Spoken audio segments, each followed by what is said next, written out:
Selamlar. Islak keçe yöntemiyle bir keçe çanta yapacağım. Ara şablon olarak bir top kullanacağım. Bu pilates topunu şişirdim. Çevresi 85 santimetre geldi. Tepe noktasından aşağıya doğru 10 santimetre işaretliyorum ve bir çember çiziyorum.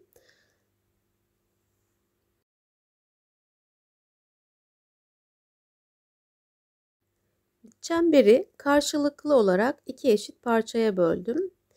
Bunun için ip kullandım. İpi de diğer yöne çevirerek tekrardan ikiye böldüm. Bu şekilde numaralandırdım. Bunu yapma sebebim çanta kapağını daha eşit bir şekilde yerleştirebilmek ve çanta kulplarını tam karşılıklı olarak konumlandırabilmek için. Çanta kulpu olarak açılır kapanır klipsler kullanacağım. Bunun için 10-12 santimetre uzunluğunda bir parça yüne ihtiyacım var. Bu yünü sadece ortasından 2 parmak eninde sıkılaştıracağım. Kenarları serbest kalacak. Oralardan da çantaya yerleştireceğim.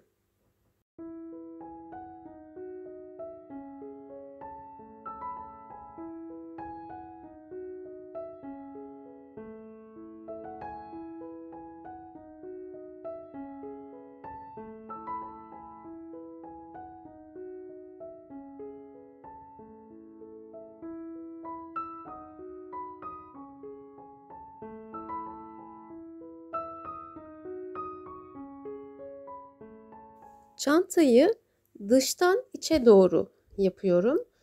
Burada eklediğim yün ipler çantanın yüzeyinde görünecek aslında. Çantanın dışında siyah renk görünmesini istiyorum.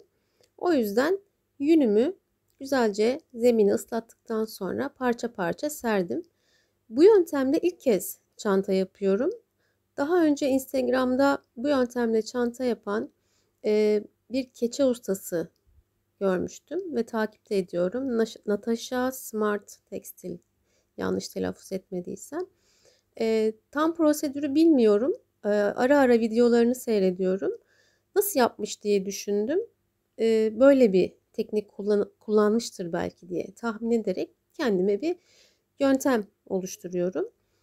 Şimdi yünü bu şekilde parça parça sermeyi düşündüm. Çünkü benim kullandığım yün uzun liflere sahip bir yündü ve çok iyi taranmamış bir yün açıkçası. Çok homojen değil, yani böyle bir tutam çektiğinizde birazı kalın birazı ince geliyor. Taranmasını çok sevmediğim bir yündü bu.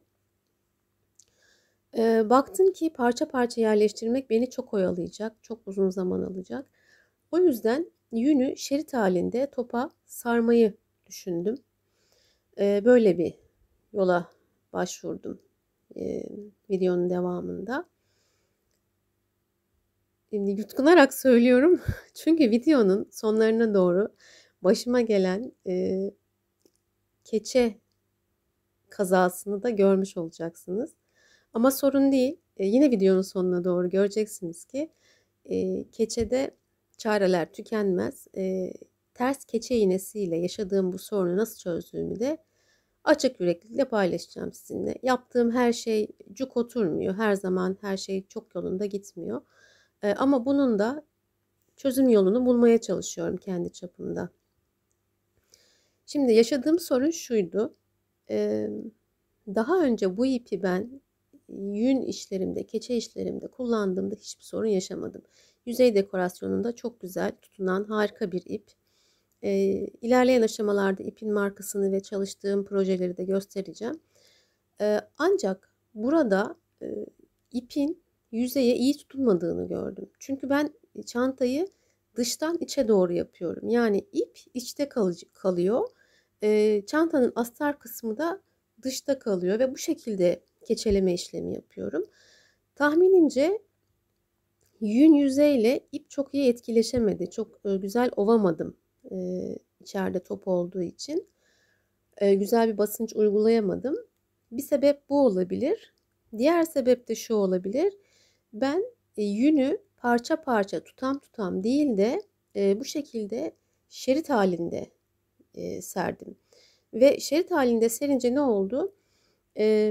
ipi tutması gereken yüzeydeki lifler, fiberler, yün lifleri iple etkileşemedi. Çünkü böyle tutam değil, şerit halinde serdim ben onu. Yani yün lifleri kendi içerisinde keçeleşti. İple temas edemedi. O yüzden yer yer iplerde nasıl desem yüzeyle kaynaşamama problemi oldu. Dediğim gibi bunu da hallettim. Nasıl hallettiğimi de birazdan göstereceğim.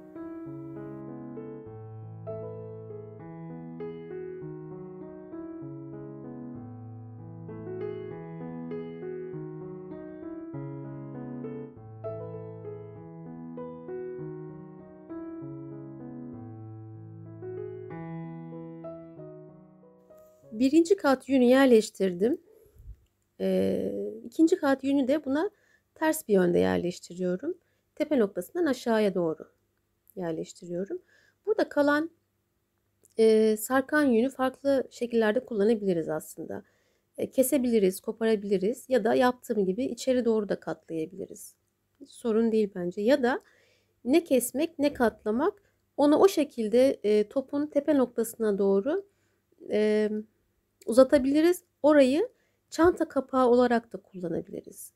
Ben çanta kapağını farklı renk yapacağım için siyah yünü geriye katlamayı tercih ettim.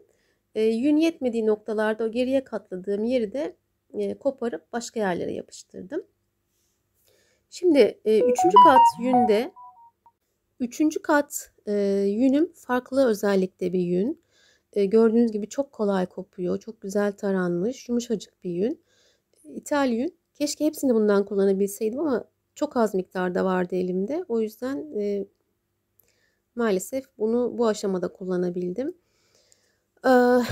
Birinci katla aynı yönde yerleştirdim. Şu an üçüncü kat siyah yünü döşüyorum. Her aşamada ıslatmalı mıydım diye sorguluyorum. Yani kuru kuru yerleştirsem, yani bu yün yerleştirilir kuru kuru. Çünkü böyle açarak geniş tabaka halinde yerleştiriyorum ama ilk eklediğim yün şerit halindeydi, sıkıydı, zor kopuyordu. Onu kuru kuru yerleştirip en son suyla etkileştirsem böyle bonus gibi kocaman bir top olurdu. Ona suyu vurduğumda üzerine yani zor bir ıslanma işlemi gerçekleşirdi. O yüzden ben spreyle az suyla etkileştirerek böyle bir yöntem denedim. Biraz yünün azizliğine uğradım galiba.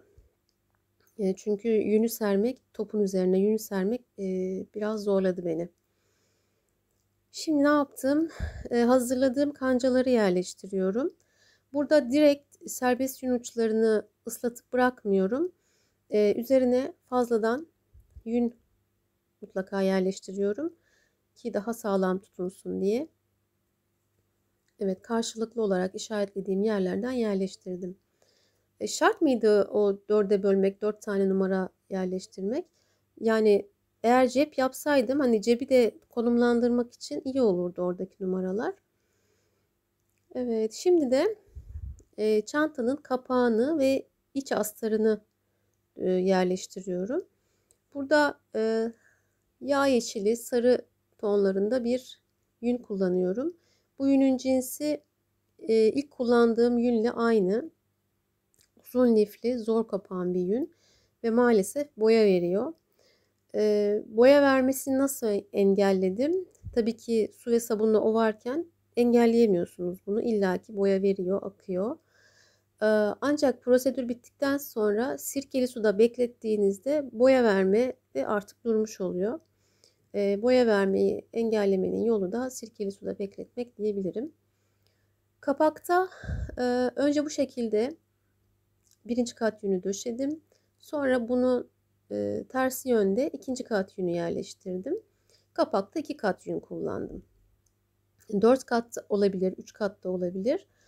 Ama artık o kadar büyüdü ki top kocaman oldu ve yani yönetememekten biraz korktum açıkçası. Biraz korkarak çalıştım bu yöntemi. Çünkü ilk defa yapıyorum. Tam prosedürü bilmiyorum. Tamamen tahminlerimle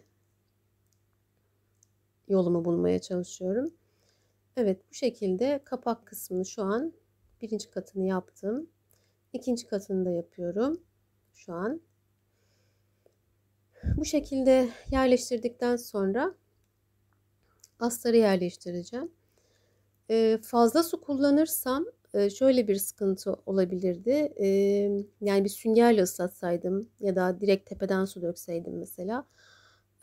Yün ağırlaştığı için yer çekiminin etkisiyle topun yüzeyinden kayabilirdi.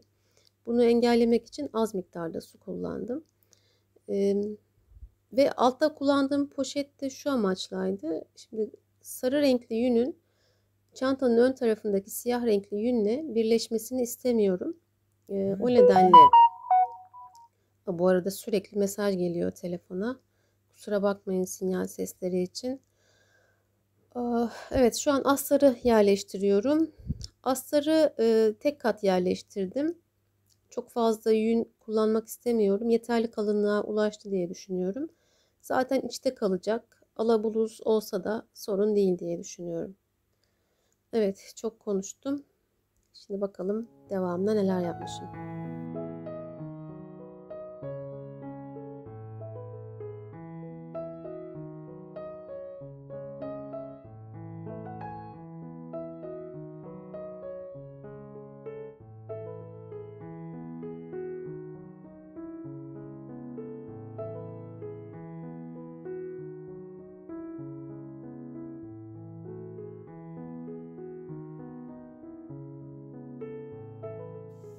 İlham aldığım keçe ustası yünü bu şekilde tül üzerinden mi ıslatıp ovuyor bilmiyorum açıkçası.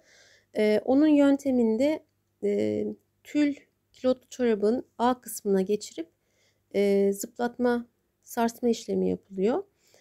Ama ben direkt kuru yünü ya da bu şekilde yarı ıslak yünü koymak istemedim çorabın içine. Önce bir tülle güzelce bastırıp sıkılaştırıp ondan sonra çorapla sallama işlemine geçeceğim. Burada güzelce sarı yünümü ıslatıyorum. Şimdi de kapağın gövdeye birleşmemesi için birazcık düzenleme yapıyorum uç kısımda. Yün eğer tam olarak ıslanmadıysa biraz zor şekilleniyor. O yüzden spreyle sabunlu su sıkarak düzenlememe devam ediyorum.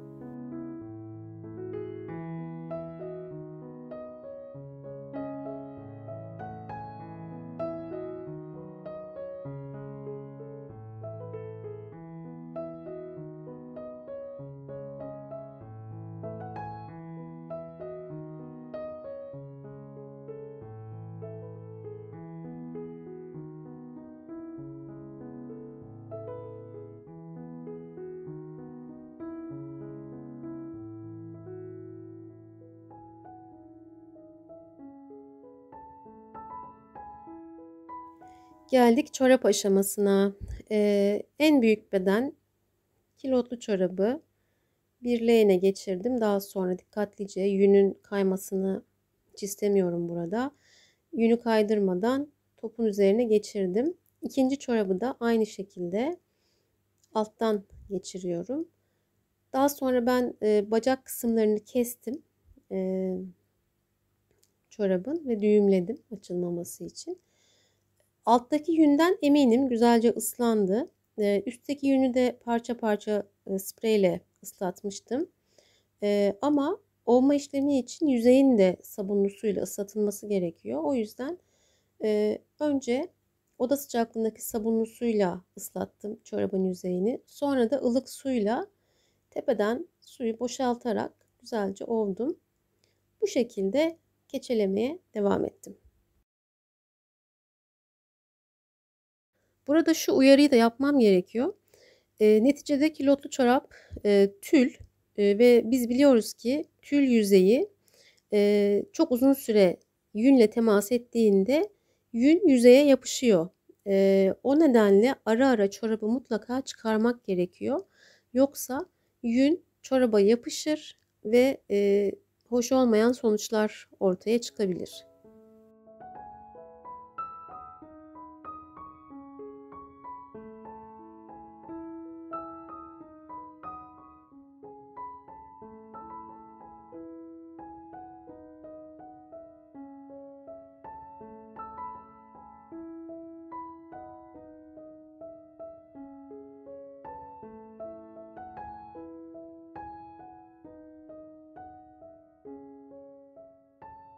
Bu yöntemin en zevkli aşamalarından bir tanesi de bu.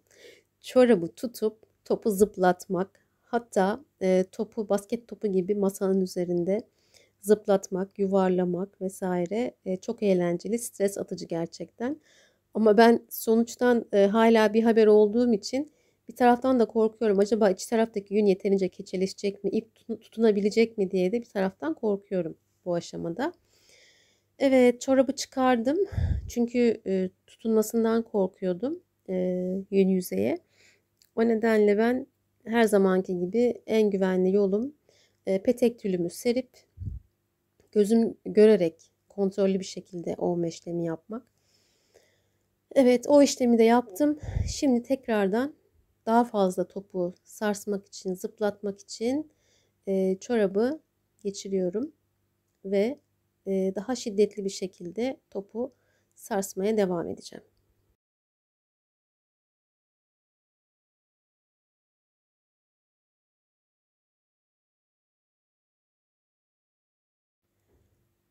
Bu videoyu çekmemi istemişti keçeci arkadaşlarım, keçi sever arkadaşlarım. Tabii ki isteklere asla hayır diyemem. Sağlığım, imkanlarım el verdiği ölçüde yapmaya gayret ediyorum. Bu videoya ilham veren Natasha Smart Textile'e de buradan teşekkür etmek istiyorum. Umarım telif hakkı talep etmez. Prosedürü hakkında hiçbir bilgim yok. Ayrıntılarını bilmiyorum. Sadece kısa kısa paylaştığı Instagram videolarından tahminimce nasıl yaptığını belirleyip tahmin edip öyle bir yol seçtim. Evet, tekrardan çorabı çıkarıyorum. En zevkli aşaması birazdan gelecek ve benim hazin sonumu göreceksiniz. O kadar üzüldüm ki iplerin yer yer tutunup yer yer tutunmadığını görünce eyvah dedim. Bir günlük emeğim, o kadar yün boşa gitti. Sonra dur dedim, yok boşa falan gitmedi. Bunu kurtarırsın sen. Biraz ara verdim, bir dinlendim. Ondan sonra aklıma ters keçe iğnesi geldi. Ben daha önce video olarak paylaşmadım ama e, keçeleşmenin nasıl desem püf noktası mı ya da bir hilesi mi? Eğer yüzeyde tutunmasını istediğiniz şey tutunmuyorsa bu demektir ki yüzeydeki yün lifleri yeterince yüzeydeki o dekoratif şeye nüfuz edememiştir. Yani ipe nüfuz edememiştir ya da bir ipek olabilir vesaire. Burada yün yüzeyinde ya da keçe yüzeyinde yeniden lif oluşturmamız gerekir. Bunu yapmanın da bir yolu var. Ters keçe iğnesi kullanmak. Ters keçe iğnesini internette araştırabilirsiniz. Türkiye'de temin edilmesi çok kolay bir keçe iğnesi. Eyvah, göreceksiniz şimdi. Evet. Heyecanla bekliyorum. Çeviriyorum ve işte çantanın yüzeyi. İpler ne halde görüyor musunuz? Yer yer tutunmuş, yer yer tutunmamış. Şimdi burada ipleri çıkarsam bir sorun, çıkarmasam sorun. Keçeleşmeye bakıyorum, fena değil. İşte kullandığım ip bu. Gazal, rock'n'roll örgü ipi ve daha önce yaptığım çalışmalar bunlar. Çok güzel tutunuyordu. Mesela bu yöntemle bir keçe çanta da yapmıştım. Hiçbir sorun yaşamamıştım. Ne yaptım burada? Tülümü üzerine kapatıp birazcık da ılık su ekleyip bir güzel ovdum. Hala yüzeyde serbest yün lifleri varsa ipe tutunması için fırsat verdim. Basıncı artırdım, sıcaklığı artırdım. Tabii ki çok sıcak değildi suyum. Çünkü çok sıcak olsaydı bu sefer kettle'dan eklediğime bakmayın, oldukça ılık bir su. Çok sıcak olsaydı direkt yün kendi içinde keçeleşirdi. İple temas etmeye vakti olmazdı. Fırsatı olmazdı. O nedenle aşırı sıcak su kullanmıyorum bu aşamada. Basıncı artırıyorum. Sıcaklığı hafif artırıyorum ki keçeleşme olsun diye. Bu ip %9 oranında, yanlış hatırlamıyorsam %9 oranında yün içeriyor. Zaten tiftik tiftik yüzeyinde yünü görüyorsunuz. Serbest yünlerini. Bakın hala serbest ipler görünüyor. İşte alt tarafta bu alt taraftaki yerlerde ben ters keçe iğnesini kullanmış halini görüyorsunuz. Bu ters keçe iğnesi bu. Bu genelde keçe iğneleme figür işlerinde hayvanın işte saçını, tüyünü vesairesini oluşturmak için kullanılıyor.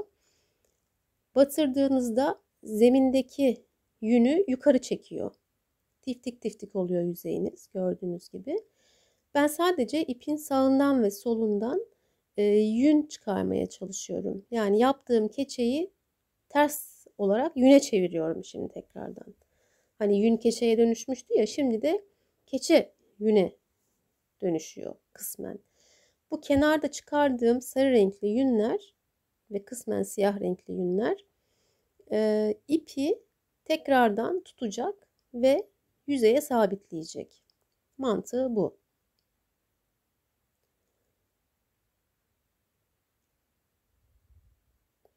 Evet, nerede bir şey varsa, deformasyon varsa, az tutunma varsa o bölgelerden yünü çıkarıyorum ve tekrardan spreyliyorum sabunlu suyla. Oda sıcaklığında su. Hafif ipin üzerine doğru topluyorum. Sonra sabun ekleyerek ovuyorum. Bitmiş halini videonun sonunda göreceksiniz. Sanki hiç bu işlemi yapmamışım gibi gayet güzel tutundu iplerim. Tekrardan bu yöntemi kullanacak olsam ipi topun üzerine sarmam bir daha. O kadar riske girmem. Çantayı dıştan içe doğru değil, içten dışa doğru yaparım. Yani yün döşemeyi o şekilde yaparım. Böylece yüzeyde direkt olarak hani ipleri görürüm. Tutunmuş mu tutunmamış mı diye test ederim. Ona göre önlemimi alırım. Bu riske bir daha girmem.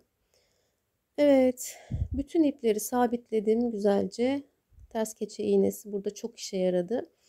Ayrıca başka bir videoda kullandığım keçe hilelerini ya da hile mi desek yoksa ipucu mu desek ya da keçe kurtarma ipuçlarını ayrı bir videoda paylaşmak istiyorum. Şimdiye kadar başıma gelen ya da denediğim bazı yöntemleri paylaşmak istiyorum açıkçası. Çünkü o kadar emek, masraf harcıyoruz, zaman harcıyoruz ve iş istediğimiz gibi gitmeyince hakikaten büyük bir hayal kırıklığı oluyor. Bir daha elinize almak istemiyorsunuz yünü, keçe yapmak istemiyorsunuz haklı olarak. O yüzden keçede çareler tükenmez ama hangi çareleri nerede kullanabiliriz? Bunu bilmemiz lazım diye düşünüyorum. Evet, bir havlunun üstünde bu işlemi yapmak daha kolay oluyor. Fazla suyu da alıyor. Bu sarı renkli yün çok boya verdi. Sıcak suyu gördükçe daha boya verdi. En sonunda artık durulama suyundan önce sirkeli suda beklettim bir süre. Ondan sonra duruladım ve bir daha boya vermedi. Bu da bir tüyo olabilir ıslak keçede. Hem e, keçenizi sabunlu bırakmamak adına e, iyi bir yöntemdir. Ay bir de konuşabilsem, çok durakladım bugün, kusura bakmayın. Ekrana bakarak konuşmak çok zor. Yaptığım şeye bakarak başka şey söylemek çok zor. Bakmadan da konuşunca da olmuyor. Neyse. Vesselam. Sirkeli suda son aşamada bekletmek, sonra yine temiz suyla durulamak önemli. Sabun bazik bir üründür. Bazik bir ürün eğer keçenizde kalıntı bırakırsa uzun vadede keçeyi kötü yönde etkiler. Bunu önlemek için o bazikliği nötralize etmek lazım. Neyle? Bir asitle. O da sirke asidi. Sirke zaten %4-5 oranında asit içerir. Zayıf bir asittir. Az miktarda asit verir yani suya. O yüzden birkaç yemek kaşığı sirke bile kullansanız yeterli. Fazla asit koymaya gerek yok. Ama son durulama suyuna koyup ondan sonra tekrardan durulayıp bir havlunun arasında bekletiyorum ben.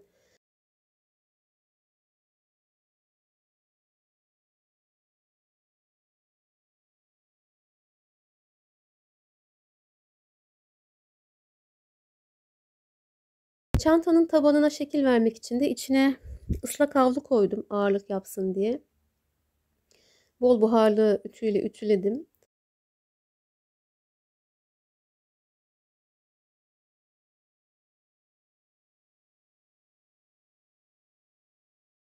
Bu şekilde çantamın zeminine şekil verdim.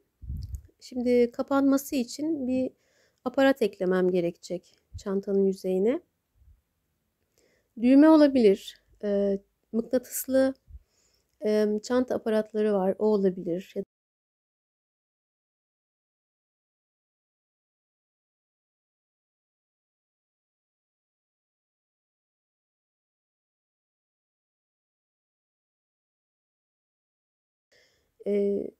Bir tanesinin yerini belirledikten sonra iğneyle orayı işaretledim. Ondan sonra silikonlayıp yapıştıracağım. Silikon keçeye çok güzel tutunuyor. Herhangi bir sıkıntı yaratmıyor ilerleyen aşamalarda kullanırken de. Şimdi de diğer tarafını. Hafif olanı kapağa takıyorum. Daha ağır kalın olanı da çantaya takıyorum. Mıknatıslı olduğu için çok kolay açılıp kapanıyor. Evet, karşılığı da var bunların.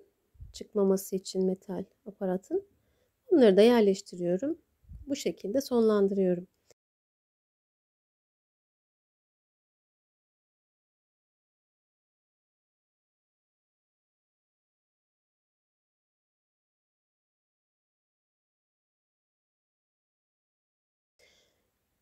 Zincir kullanmak istedim bu çantada. Metal ya da ip de kullanabilirsiniz.